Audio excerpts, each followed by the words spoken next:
Welcome back guys. Now in this part 2 of genital infections, we are going to mainly discuss about the pelvic inflammatory disease and genital tuberculosis.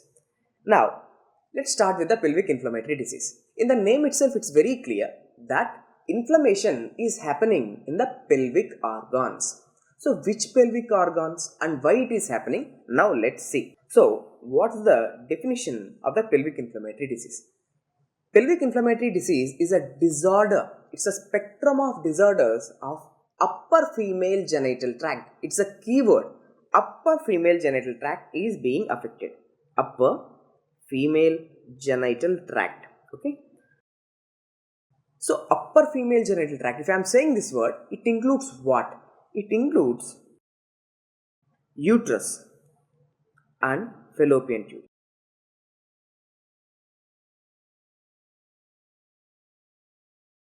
So what I am trying to put into your mind, pelvic inflammatory disease is affecting uterus and fallopian tubes. Not only uterus and fallopian tubes are affected, but also ovaries can be affected and peritoneum can be affected. Okay, so peritoneum and the peritoneal cavity can be affected. So what I am trying to put into your mind. So what exactly is this pelvic inflammatory disease? Pelvic inflammatory disease is a spectrum of disorders of upper female genital tract. It's not the lower female genital tract which is getting affected. So lower female genital tract infection means, for example, vaginitis, cervicitis. See, vaginitis, cervicitis, they are not a part of pelvic inflammatory disease. If I am saying pelvic inflammatory disease, the upper female genital tract structures are going to be affected, like uterus, fallopian tubes, like ovaries and peritoneum, or the peritoneal cavity is getting inflamed. That's what I mean by. Now, why they are getting inflamed? So what is the pathophysiology behind this? The pathophysiology is ascending infection. What does I mean by ascending infection?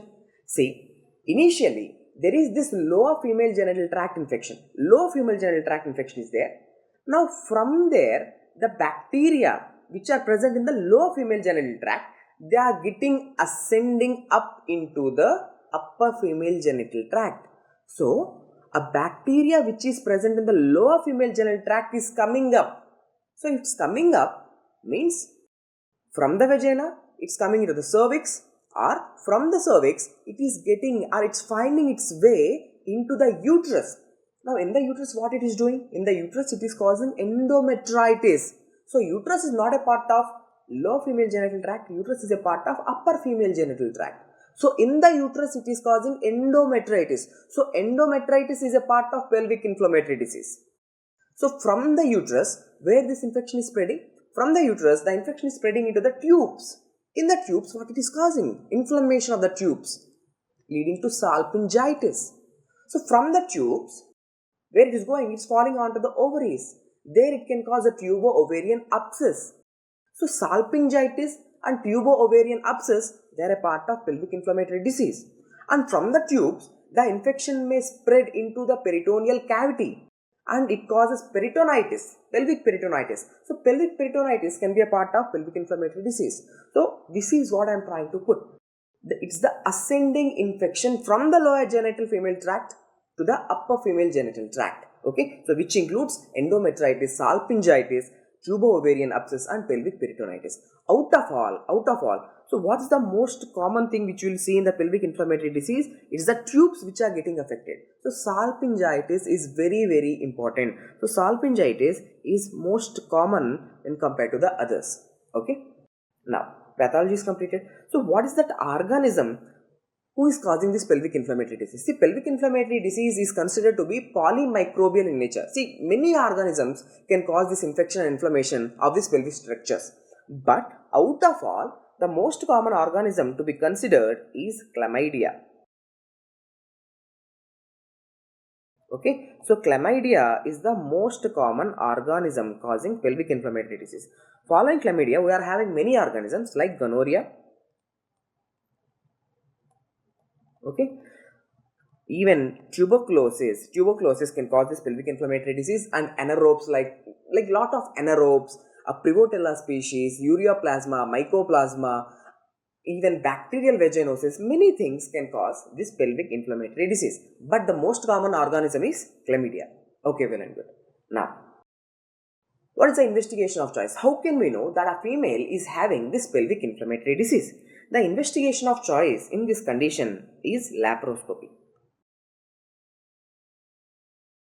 So what you can see in this laparoscopy, guys, we have already known that the fallopian tubes are mainly affected in the pelvic inflammatory disease.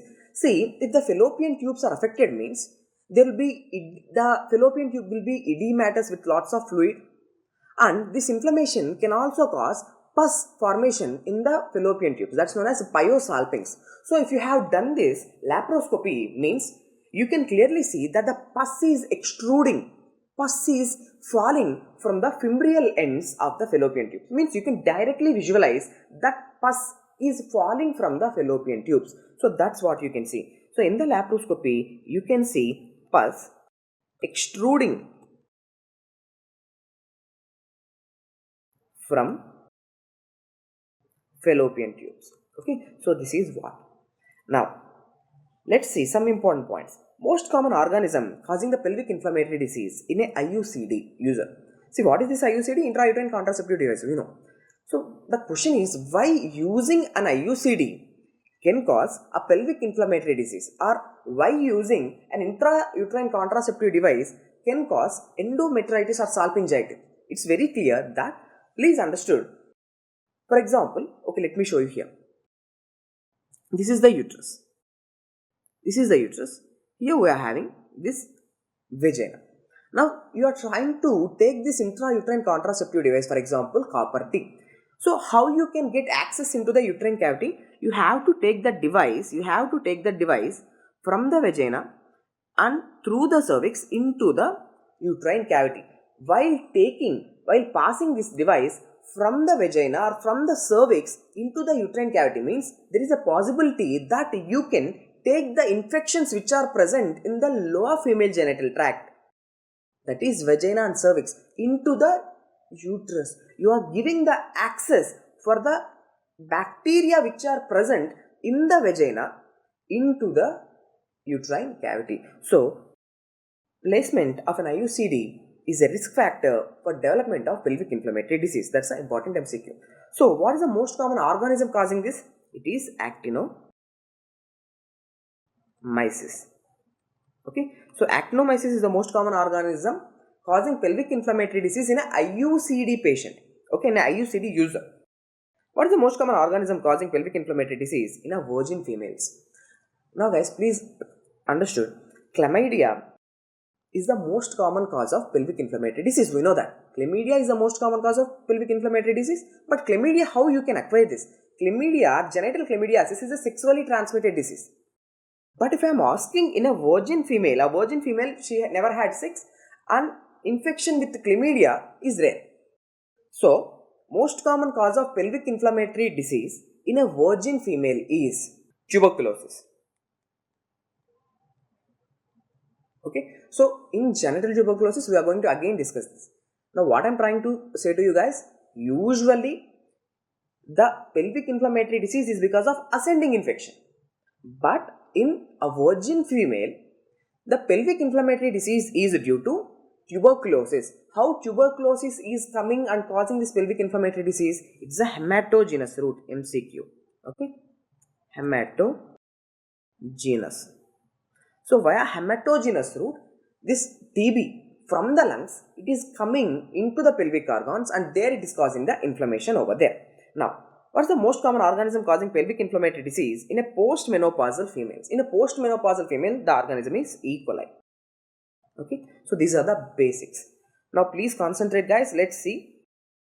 So according to the definition, pelvic inflammatory disease includes endometritis but mainly salpingitis, tubo-ovarian abscess and pelvic peritonitis. Okay, so what is the pathology guys? The pathology lies behind is the ascending infection. But what is the exception? The exception is with the genital tuberculosis which spreads via hematogenous route discussed. What is the most common organism causing this pelvic inflammatory disease? It's a repeated MCQ. It is the Chlamydia. Okay, followed by gonorrhea, even TB can cause this, atypical enropes, and it's usually polymicrobial in nature. And most of the times we can't even isolate the organism. Okay, so it's that difficult. Sometimes we can't even know what organism is causing this. Okay, so polymicrobial in nature.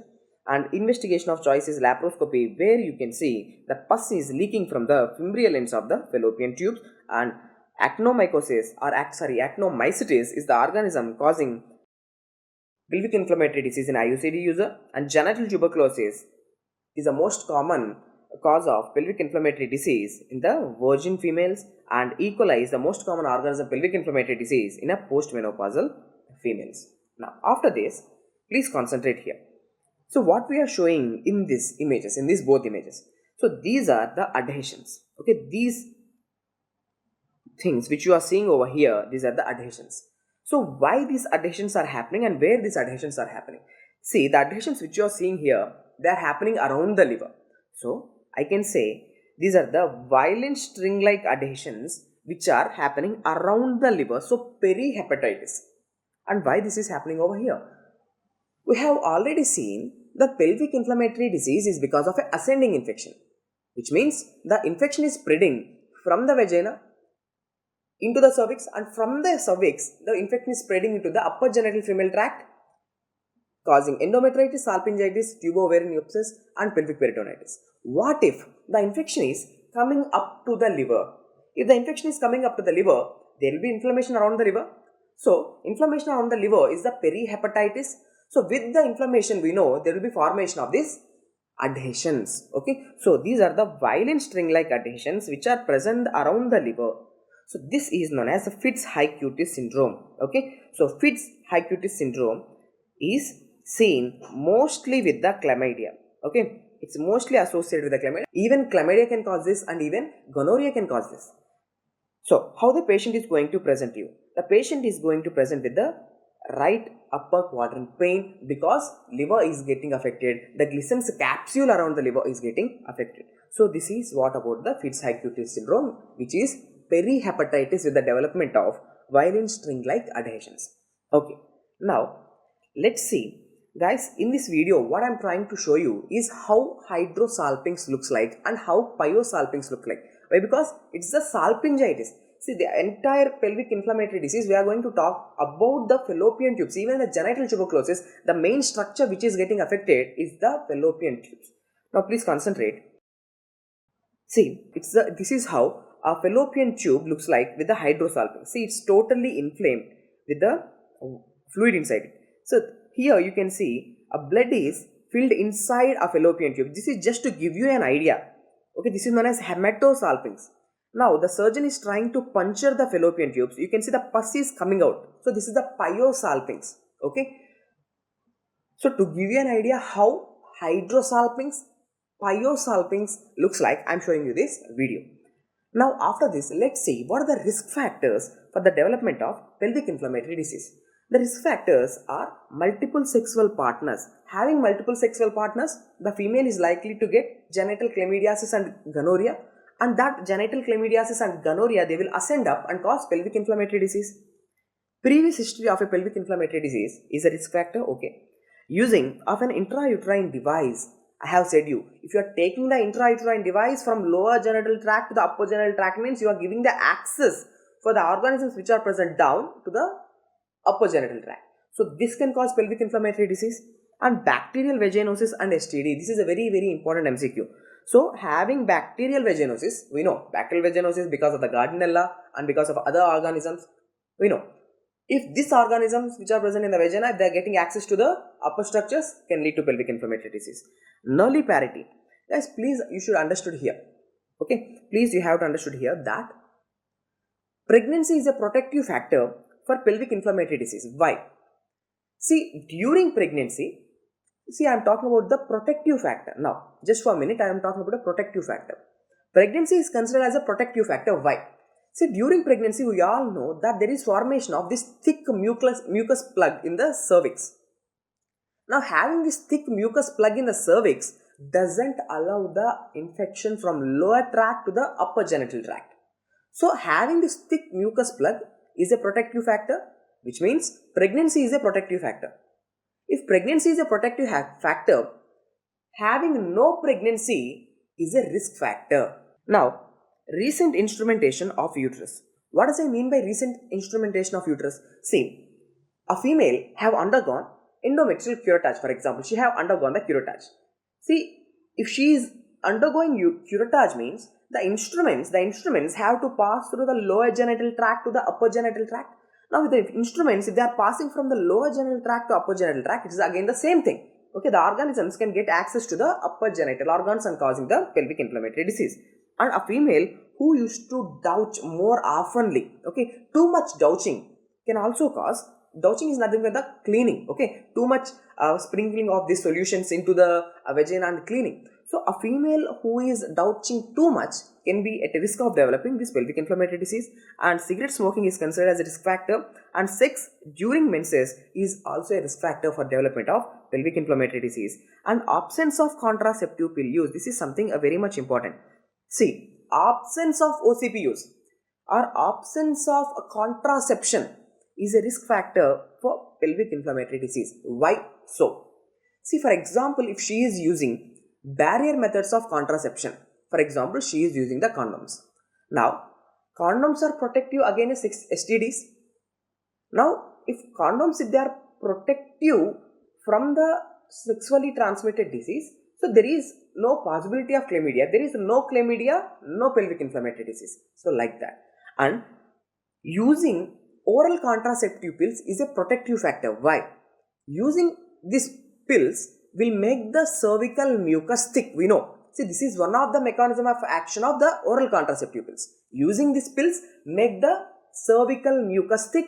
Don't allow the lower infection to pass into the upper uterus. So, absence of contraception, absence of these contraceptive pills or absence of this barrier method is a risk factor.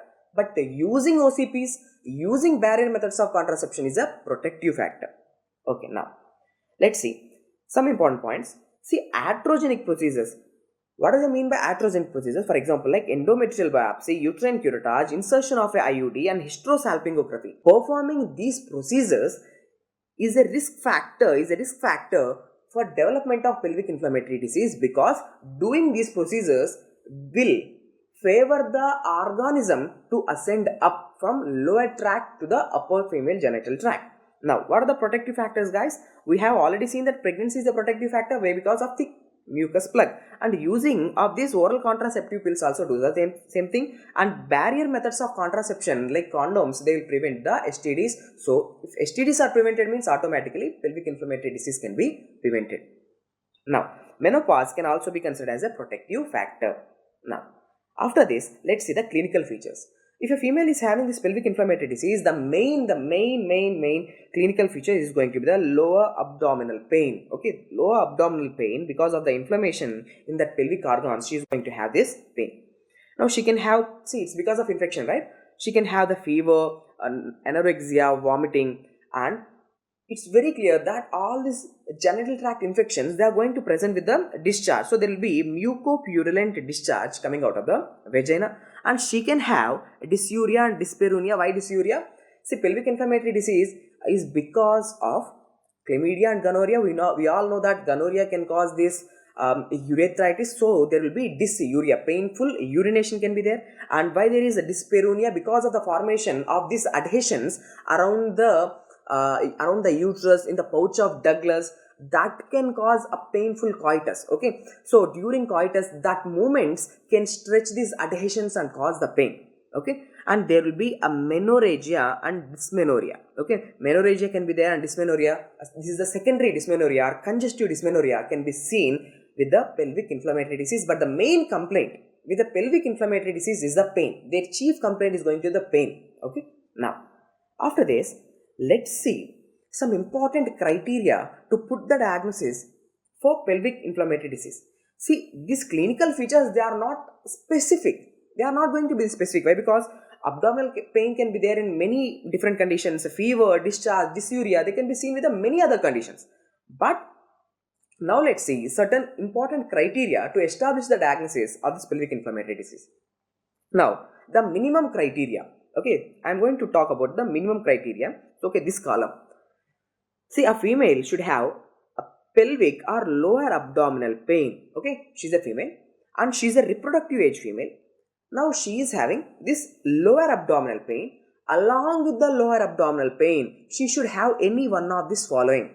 She should have cervical motion tenderness. Okay, so what exactly is this cervical motion tenderness? This is the key word to identify the pelvic inflammatory disease. Okay, so if she is saying that I am having this cervical motion tenderness, which means if you try to move her cervix, she will be having this pain. See, the cervical motion tenderness will be also seen in some other conditions like ectopic pregnancy, the obstetric conditions. But most of the time, if they are mentioning cervical motion tenderness, the examiner is trying to ask a question on pelvic inflammatory disease. Okay, usual. So, lower abdominal pain, along with that, she can have cervical motion tenderness or uterine tenderness, or she can say that I am having the adnexal tenderness. Okay, upon doing this physical examination, if she is saying that I am having adnexal tenderness or uterine tenderness or the cervical motion tenderness, then you can say the minimum criteria are met. Lower pelvic pain plus any one of them.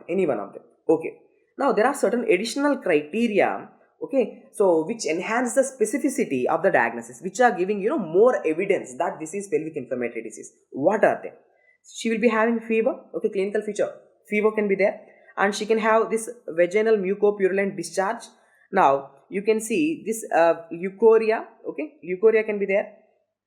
Erythrocyte sedimentation rate, ESR, can be elevated because this is inflammation, right? So ESR is elevated, C-reactive proteins are elevated, there is temperature, there is this mucus discharge, okay, mucopurulent discharge, and you can see that there is infection. Okay, you can verify that there is this Neisseria gonorrhea infection and Chlamydia trachomatis infection, like by culture, okay, or by NAT studies like a nucleic acid amplification test or so, or by culture in Thayer-Martin's medium. You can prove that there is infection with the Neisseria gonorrhea. What I am trying to say, guys, it's very clear. Minimum criteria. Along with that minimum criteria, you can have the additional criteria. The additional criteria includes these things. Okay, so you can prove directly that there is this gonorrhea infection and chlamydia infection by culture. Now let's see the most definitive criteria. Okay, these are the specific criteria which are seen with the pelvic inflammatory disease. What are they? So you can do the endometrial biopsy and you can say that there is endometritis which is present over there, or you can do transvaginal sonography or MRI showing thickened fluid filled tubes, that is a salpingitis. Okay, hydrosalpinx is present with or without free pelvic fluid or tubo-ovarian complex. Okay, we all know if there is presence of this salpingitis, hydrosalpinx, pyosalpinx, this tubo-ovarian abscess, this is very clear that this is pelvic inflammatory disease. Okay, these are specific criteria. Endometritis, specific criteria. Tubo-ovarian abscess, hydrosalpinx, specific criteria for the pelvic inflammatory disease. Or you can confirm directly, visual confirmation by laparoscopy. Like we have already seen that if this is if a pus is extruding, if the pus is leaking out of the fimbrial end, then we can clearly say that the tubes are inflamed. There is this pyosalpinx which is a part of pelvic inflammatory disease. So these are all the criteria to put the diagnosis for the pelvic inflammatory disease. Okay, now let's see the investigations which should be done for the pelvic inflammatory disease. Now we have to do urine pregnancy test to rule out the pregnancy. Why? Because the cervical motion tenderness. See, the cervical motion tenderness can also be seen with the ectopic pregnancy. To rule out this ectopic pregnancy, you have to do the UPT. Now, you have to do the complete blood count, and if you have done this, you can see that increased WBC can be seen. Why? Because infection is there. So, WBC are increased. So, discharge. So, whatever the mucopurulent discharge which you are getting, you have to send it for the microscopy. Okay, to know what is the organism which is present in this discharge. We can see that gonorrhea or the chlamydia.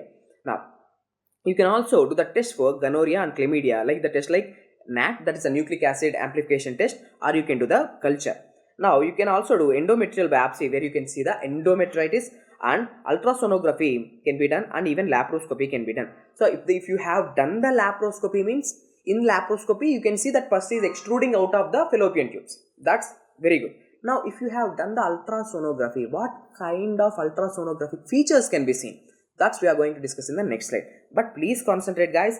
Laparoscopy is considered to be gold standard investigation. See, usually we are not going to jump directly onto the laparoscopy. So theoretically we can say laparoscopy will give the visual documentation, and we can clearly say that there is pelvic inflammatory disease. Why? Because if you have performed the laparoscopy, you can clearly see all those adhesions in that area.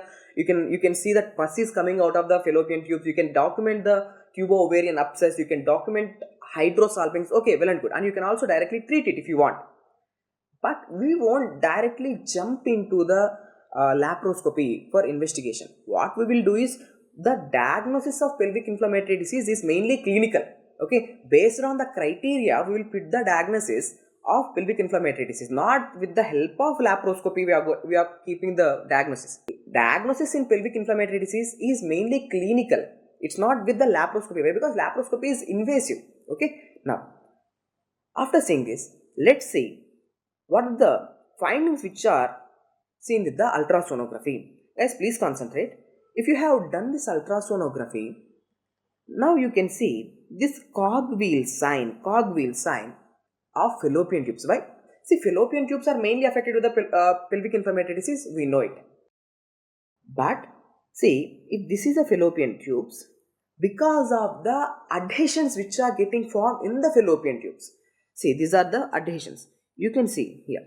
So these adhesions can give a cog-wheel appearance. Okay, so cog-wheel, just like this wheel. Okay, the fallopian tubes can look like. This is known as cog-wheel appearance. Now, because of again the adhesions in the fallopian tubes, for example, if this is a fallopian tube, something like this, because of the adhesions, the fallopian tube, the cross section of the fallopian tube can look like a waist sign. Okay, we all know that waist is going to something look like this, right? So the narrowing, even fallopian tube, please concentrate here, because of the adhesion, the fallopian tubes is getting narrowed over there, and that gives a classical waist sign. So waist sign is seen with the pelvic inflammatory disease, which is a ultrasonographic feature. It's not a hysteroscalpingographic feature. Even this cog-wheel sign is a ultrasonographic feature. Waist sign is an ultrasonographic feature, and you can also see this small adhesions which are present inside of fallopian tubes, which can give a beads on string appearance. Okay, they are just looking like a beads. Okay, I'm just going to rub it. You can see. So these structures which are present over here, they are giving a bead-like appearance. So beads on string sign is a ultrasonographic appearance of fallopian tubes in a pelvic inflammatory disease. Why? Because see, these beads of string sign can be even seen with the hysterosalpingography. Okay, that we are going to discuss in the genital tuberculosis. See, in genital tuberculosis, there will be these beads of string sign of fallopian tubes in hysterosalpingography. Okay, that we will discuss later. Now, for now, what are the ultrasonographic features, guys? It's a beads of string sign, it's a waist sign, and a cog-wheel sign can be seen. After this, let's continue with the stages of pelvic inflammatory disease. See, we are going to discuss these stages because if we know the stage, accordingly to the stage, we are going to give the treatment. According to the stage, we are going to do outpatient management or inpatient management. Means depends on the stage, we are going to manage the patient. Now, let's see if it's a mild PID. In mild PID cases, the tubes are just edematous and they are having this erythema. But there is no mucopurulent discharge coming out of the fallopian tube. There is no discharge is coming out, no purulent discharge are coming out of the fallopian tubes, and the fallopian tubes, they are mobile, still mobile. Okay, they are not adherent, they are not having any adhesions. Okay, now in the moderate stage of pelvic inflammatory disease, the purulent exudates are coming out of the fallopian tubes from the femoral end. Okay, well and good. Now in the severe stages, in the severe pelvic inflammatory disease, there is this pyosalpinx and the tubo-ovarian abscess is there, and even this perihepatitis, that is the Fitz-Hugh-Curtis syndrome, is there. Okay, violent string-like adhesions, and that is the Fitz-Hugh-Curtis syndrome. See, the staging of the pelvic inflammatory disease is not that important. What you have to keep in mind is, what are the stages? Mild, moderate and severe. 3 stages are there. According to the stage, we are going to manage the patient. According to the stage, either we are going to do the inpatient management or outpatient management. That's what I'm trying to put into your mind. Now, please concentrate here. PID management. See, most of the time, 90% of the time, we are going to do the outpatient management. Means we are going to give some drugs to the patient and we are going to send the patient to the home. That's the outpatient management. But there are certain conditions where you have to admit the patient. Hospitalization should be done. What are those conditions? See, there is a severe pelvic inflammatory disease. Okay, severe pelvic inflammatory disease, there is this tubo-ovarian abscess. Okay, everything is severe. Now, in this condition, hospitalization should be done and you have to treat inpatient. Now, patient is unable to follow the OPD regime. For example, there is this patient and she, not he, right? She is not compliant to take the oral medications. Okay, now she is not able to take the oral medications and she is not able to follow this OPD regime. Then what we have to do? We have to ask the patient to admit in the hospital. Okay, now if she is a pregnant woman, treat pelvic inflammatory disease inpatient. Important MCQ. Okay, so during pregnancy, inpatient management to be done. And if there is this tubo-ovarian abscess, that's a severe form of pelvic inflammatory disease. Again, hospitalization should be done or inpatient management should be done. And acute appendicitis cannot be excluded. Guys, remember, pelvic inflammatory disease, how this is going to present? It's going to present with the acute lower abdominal pain or acute lower pelvic pain. See, this lower pelvic pain can be even be because of this appendicitis. So you have to rule out whether the pain is because of this pelvic inflammatory disease or appendicitis. If you can't rule out, what you have to do? You have to admit in the hospital and now you have to do the investigation. So, if you can't rule out the acute appendicitis, now you have to do the inpatient management. Okay, so this is how. Severe forms, inpatient management. Mild to moderate forms, outpatient management. Simple. Now, let's see how we are going to treat this condition or what are the drugs which we are going to give to this condition. Okay. Now, see, this is the CDC treatment regimen for the pelvic inflammatory disease. Don't worry. Okay, having look at this, don't worry. This is going to be very simple. Okay, the entire table I'm going to teach you in a very simple way. So please concentrate here, guys. In a mild to moderate form of pelvic inflammatory disease, what we are going to do? We are going to do the outpatient management. What we have to give? The only drug, the important drug which we are giving is the ceftriaxone. Okay, ceftriaxone 250 mg IM single dose is given. Ceftriaxone, third generation cephalosporin, that is ceftriaxone 250 mg intramuscular injection. Okay, should be given. Along with that, I am giving doxycycline 100 mg for 14 days, 2 times a day for 14 days. Along with that, what I am giving? With or without metronidazole 500 mg orally 2 times a day for 14 days. So this is the area where you have to concentrate. So this is the area. What is the treatment which we are going to do for the pelvic inflammatory disease? The outpatient regime. 3 drugs I am using. What are these 3 drugs? Third generation cephalosporin, ceftriaxone 250 mg intramuscular. Single dose is enough. See, this ceftriaxone is mainly to control this gonorrhea. Okay, so to control this gonorrhea, I'm giving this ceftriaxone. For chlamydia, okay, please concentrate, guys. Here, yeah. For chlamydia, what is the drug of choice? The chlamydia drug of choice is this doxycycline. Okay, ceftriaxone is for gonorrhea and doxycycline is for chlamydia. Why I am giving this both? Why? Because most of the time, wherever there is this chlamydia, gonorrhea will be there, and wherever there is gonorrhea, chlamydia will be there. So most of the time, this pelvic inflammatory disease is because of both this gonorrhea and chlamydia. They coexist. So I am giving ceftriaxone as well as doxycycline. And why I am using this metronidazole? See, you can use metronidazole or you can't. Okay, you cannot. Most of the time, you are going to use the metronidazole because metronidazole will treat the bacterial vaginosis. Okay, we have seen that bacterial vaginosis is the most important cause, is also an important cause for development of the pelvic inflammatory disease. So to treat that bacterial vaginosis, I am using this metronidazole 500 mg 2 times a day for 14 days. So this is what I can do. Now, if it is a severe PID, please concentrate here. If it is a severe PID, now in these cases, what we are doing? Severe cases, tubo-ovarian abscess, or if appendicitis can't be ruled out, in these cases, you have to do the inpatient management. And in the inpatient management, what you can do is set forth okay, 𝐶efoxetine 2 grams IV. Okay, this is the first drug. 𝐶efoxetine 2 grams IV every 6 hours. Okay, for every 6 hours you have to give this 𝐶efoxetine 2 grams IV. Along with that, you should also give this doxycycline. 𝐶efoxetine is for gonorrhea, treating gonorrhea, and this doxycycline is for chlamydia. So chlamydia 2 times a day for 14 days, and this 𝐶efoxetine 2 grams, okay, for every 6 hours should be given. So this is what you have to keep in mind. If you keep this much amount of information in your mind, that is enough. The entire table need not to be known.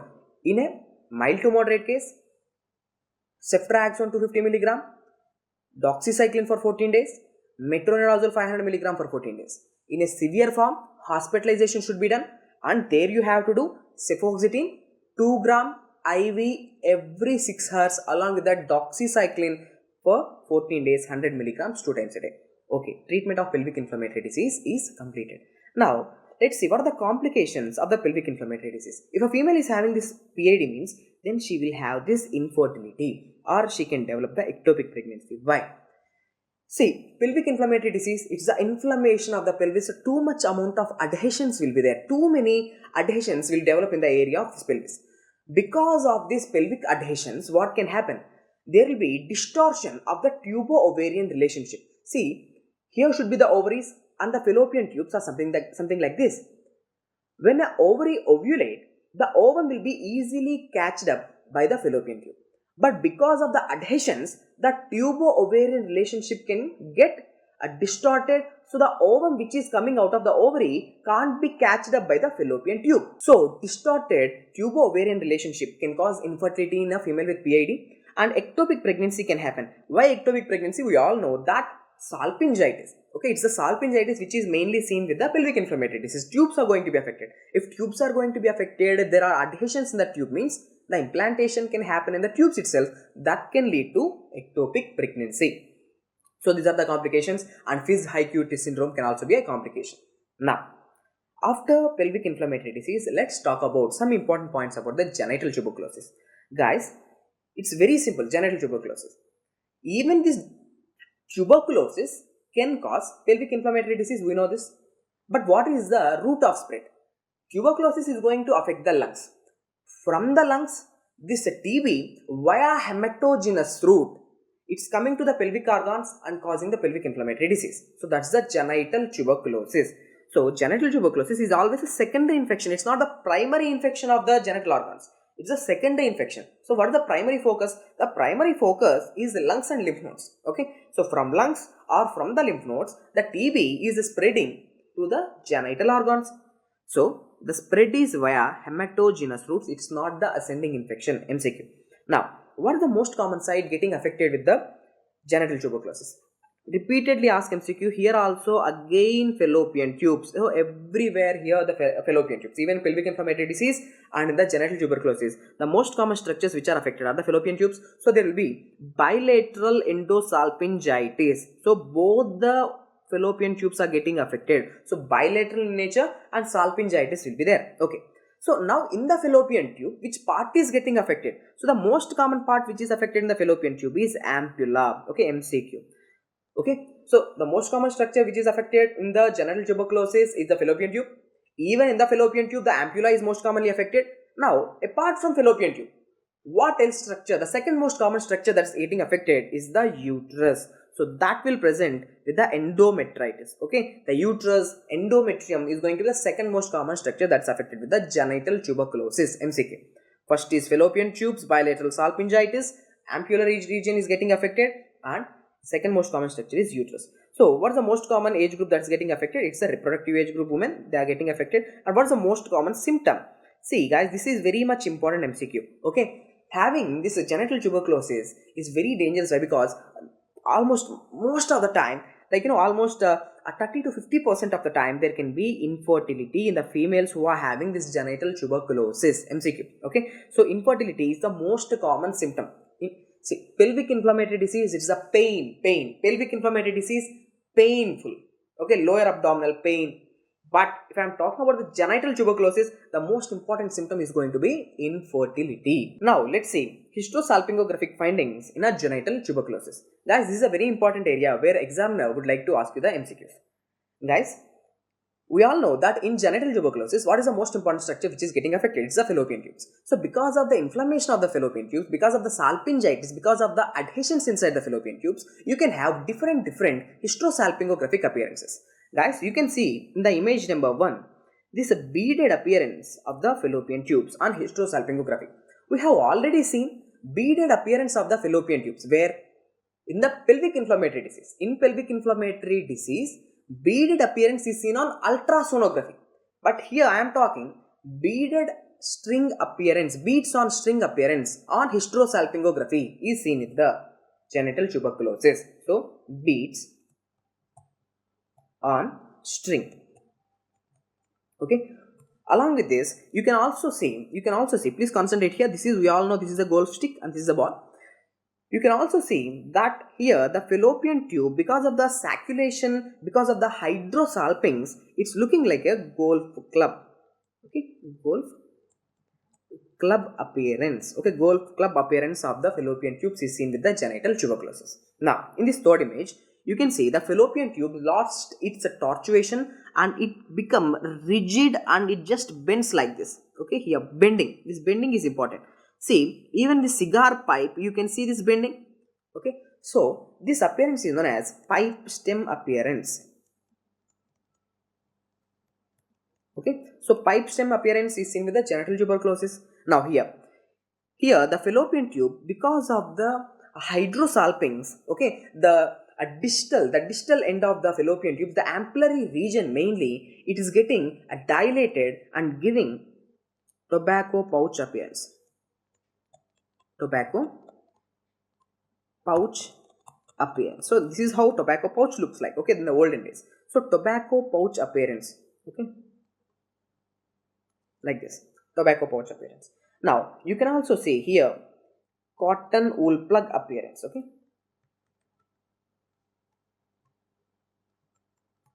So these are the hysterosalpingographic findings in a female who is having this genital tuberculosis. Okay, please concentrate. Beads on string, golf club appearance, pipe stem appearance, tobacco pouch appearance and cotton wool plug appearance. Okay, now after this, let's talk about the endometrial TB. Okay, fallopian tubes story is completed. Now what if this TB from the fallopian tube, now it is spreading into the uterus, into the uterine cavity. Now how it can spread? It's a direct spread. Now if someone asks you uterine TB or endometrial TB, is it by a hematogenous route? No, it's not by a hematogenous route. It's a direct extension from the fallopian tubes. This tuberculosis bacteria, they are getting access into the endometrial cavity and there it's causing the endometritis. So it's the direct extension. Okay. Now there, what it will cause? It will cause a syndrome called as Asherman syndrome. So what exactly is this Asherman syndrome, guys? Please concentrate. If the endometrium is getting too much inflamed, now this inflamed endometrium, please concentrate here, will develop intrauterine adhesions, intrauterine 𝐒𝐮𝐬𝐜𝐫𝐢𝐛𝐞. This exact word is important. Intrauterine adhesions are 𝐒𝐮𝐬𝐜𝐫𝐢𝐛𝐞 due to inflammation, endometritis in pelvic tuberculosis or this genital tuberculosis of the uterus. So this is what is known as Asherman syndrome, development of the adhesions inside the uterine cavity. Okay. Now, so what is the most common cause? See, for this Asherman syndrome, the most common cause is not the pelvic tuberculosis. The most common cause is vigorous D and C. Okay, dilation and curettage. Okay, so a female have undergone a too much vigorous, overwhelming this dilation and curettage. So if you have performed this dilation and curettage too much, means that can cause inflammation of endometrium, endometritis, and that can lead to intrauterine adhesions. So the most common cause of Asherman syndrome is the too much or vigorous dilation and curettage. But what I am trying to say, in genital tuberculosis, the endometrium can also be getting affected. There will be endometritis and that can cause Asherman syndrome. Okay. Now, so what are the clinical features? Please concentrate. If there is too much of inflammation of the endometrium and this endometrium is getting scarred because of the adhesions, because of the formation of the adhesions, the endometrium is getting scarred, or I can say the endometrium is getting replaced with the scar tissue. If there is no endometrium means there can be oligomenorrhea or even there can be amenorrhea. So, what are the clinical features which are seen with the endometrial TB? There can be amenorrhea, okay, the secondary amenorrhea, or there can be hypomenorrhea or even oligomenorrhea, okay, and that can lead to infertility. Why? Because uterus is getting affected, fallopian tubes are getting affected. But if I am talking about the endometrial TB, there is no endometrium for the implantation. Endometrium is getting replaced by the scar tissue, okay, intrauterine adhesions. So having this intrauterine adhesions doesn't favor the pregnancy to happen. Okay, now what is the investigation of choice? See, this Asherman syndrome or this endometrial TB is happening inside the uterine cavity. So you have to look inside the uterine cavity. So what you have to perform? You have to perform the hysteroscopy. Okay, now, what's the treatment we have to do? The treatment is hysteroscopic adhesiolysis.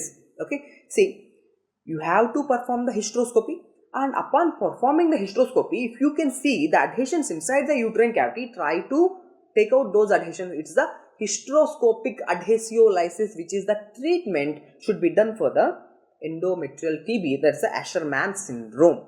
Now, important point is, if you have performed the hysterosalpingography, usually please concentrate guys, if you know that there is this infection, okay, if you know that there is this upper female reproductive tract infection or the lower reproductive female tract infection, usually the hysterosalpingography is contraindicated. Why hysterosalpingography is contraindicated? Because it's a risk factor for the development of a pelvic inflammatory disease. For example, see, what we are doing in the hysterosalpingography, it's the instrumentation of uterus, right? You are taking an instrument directly into the uterus and you are releasing the dye. So this process can favor the ascending of the organism from the lower tract into the upper tract. So usually hysterosalpingography is contraindicated. So without knowing, okay, if you have performed means what you can see the filling defects. That's the honey combing appearance can be seen. See, please concentrate here in this image and in this image, because of the adhesions inside the uterine cavity. See, because of those adhesions, the entire uterine cavity is not filled with the dye.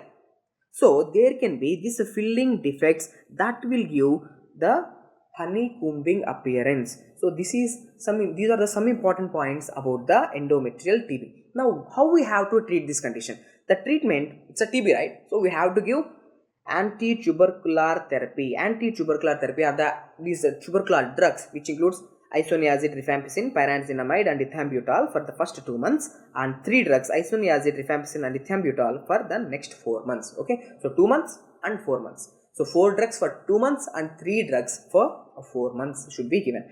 And we also know that this female is having the problem of this infertility. So to treat her infertility, what we can do is in vitro fertilization is the treatment option for treating the infertility in a female with this genital tuberculosis.